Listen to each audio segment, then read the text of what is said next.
சாமி கிட்ட வாங்கணும் அருள். சொல்றா. மச்சா என்னடா டெலகிராம்ல லிங்க்லாம் வந்திருக்கு. எந்த படத்தோட லிங்க்? நீ என்ன படம் பார்க்க சொன்னியோ அந்த லிங்க் தான் வந்திருக்கு. என்ன படம்? சி நான் எங்கடா அதெல்லாம் அனுப்புனேன்? போன வைடா. நாளா அனுப்புல சீவையா. சாமி கிட்ட வாங்கணும் இவ்வளா? டேய் ஏன்டா நீ இவ்ளோ கேவலமா இருக்க?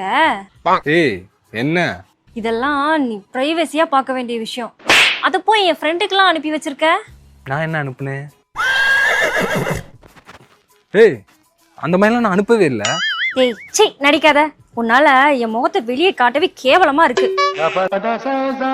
என்னடா நடக்குதுங்க? எதுக்கு ஃபேமிலி குரூப்ல இருந்து லெஃப்ட் பண்ணி விட்டுருக்க? நீ டெலகிராம்ல அனுப்பிச்ச கருமத்தை வாட்ஸ்அப்லயும் அனுப்பிட்டேன்னா அதுல குழந்தைங்களாம் வேற பாத்துட்டு இருக்கு. ஃபேமிலி குரூப் வேற, அதான் லெஃப்ட் பண்ணி விட்டேன். என்ன கருமம்? கர்மம் இல்ல காமம். The next day. ஃபோன் அடிச்சு கொன்னு.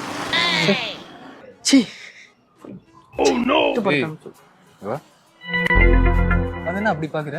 டெலகிராம்ல நீ அசியமா படத்தை அனுப்பிச்சிரு. சீ ஒரு மாதிரியா இருக்குடா. வீட்டுல தலை கட்ட முடியல. என் டெலகிராம் அக்கௌண்ட் ஹேக் ஆயிடுச்சுன்னு சொல்லி ஸ்டேட்டஸ் வச்சு ஸ்டோரி வச்சேன். நீ பாக்கலையா? எப்படி நாங்க நம்புறது? சரி ஏண்டா யாரும் என் ஃப்ரெண்ட் அனுப்பின லிங்க தெரியாதனமா தொட்டு தொலைஞ்சிட்டேன். இப்படி வந்து மாட்டிக்கிட்டேன். இன்னைக்கு யார் முகத்துல கூட தலை காட்ட முடியல அப்படின்னு நான் இல்ல. நீ பெரிய யோக்கியம் என்ன? நம்ம ஸ்கூல்ல இந்த புக்குக்குள்ள பிட்டு கேசட்டை வச்சு வாத்தியார்ட்ட மாத்தி அடி வாங்கின பாரு. இல்ல பிட்டு மணி தான் நீ. பிட்டு மணி. தயவு செஞ்சு எந்த ஒரு லிங்கையும் சோசியல் மீடியால இருந்து வர்றது தெரியாதனமா தொட்டு தொலைஞ்சிடாதீங்க.